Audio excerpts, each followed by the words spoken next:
ঠাকুরগাঁওয়ের বালিয়াডাঙ্গি উপজেলার পাড়িয়া ইউনিয়নে অবস্থিত মাছখড়িয়া উচ্চ বিদ্যালয়ে এসএসসি পরীক্ষার্থীদের বিদায় ও অবসরপ্রাপ্ত সহকারী শিক্ষক জাহিদুর রহমানকে সম্মাননা জানিয়ে এক অনাড়ম্বর আয়োজন অনুষ্ঠিত হয়েছে। সোমবার ৬ এপ্রিল দুপুরে বিদ্যালয় প্রাঙ্গণে আলোচনা সভা ও দোয়া মাহফিলের মধ্য দিয়ে এই কর্মসূচি সম্পন্ন হয়। বালিয়াডাঙ্গি প্রতিনিধি মোহাম্মদ কামাল উদ্দিন জানান, অনুষ্ঠানে প্রধান অতিথি হিসেবে উপস্থিত ছিলেন ঠাকুরগাঁও জেলা বিএনপির সাবেক সাংগঠনিক সম্পাদক মোহাম্মদ আবু হায়াত নুরুন্নবী।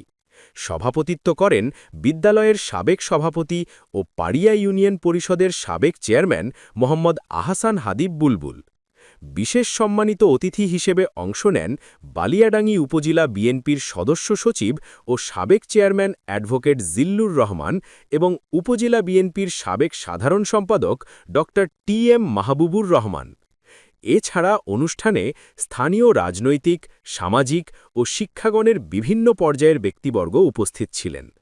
তাদের মধ্যে ছিলেন ইউনিয়ন বিএনপির সাধারণ সম্পাদক শাহিন আক্তার, কৃষক দলের জেলা শাখার সাধারণ সম্পাদক মোহাম্মদ তৌফিকুর রহমান উজ্জ্বল, পাড়িয়া ইউনিয়ন পরিষদের চেয়ারম্যান মোহাম্মদ ফজলে রাব্বি রুবেল ও জামায়াতে ইসলামী ইউনিয়ন শাখার সভাপতি মোহাম্মদ দানারুল ইসলাম সহ আরও অনেকে। অনুষ্ঠানে বক্তারা এসএসসি পরীক্ষার্থীদের উজ্জ্বল ভবিষ্যৎ কামনা করেন এবং অবসরপ্রাপ্ত শিক্ষক জাহিদুর রহমানের দীর্ঘদিনের শিক্ষাসেবার অবদানের কথা স্মরণ করেন। তারা বলেন, একজন শিক্ষকের আদর্শ ও পরিশ্রম শিক্ষার্থীদের জীবন গঠনে গুরুত্বপূর্ণ ভূমিকা রাখে।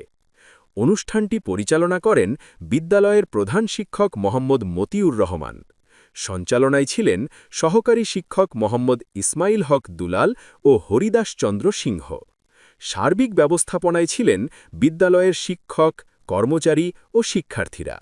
শেষে শিক্ষার্থীদের জন্য দোয়া ও মোনাজাত অনুষ্ঠিত হয়, যেখানে তাদের সফলতা ও সুস্থ ভবিষ্যৎ কামনা করা হয়।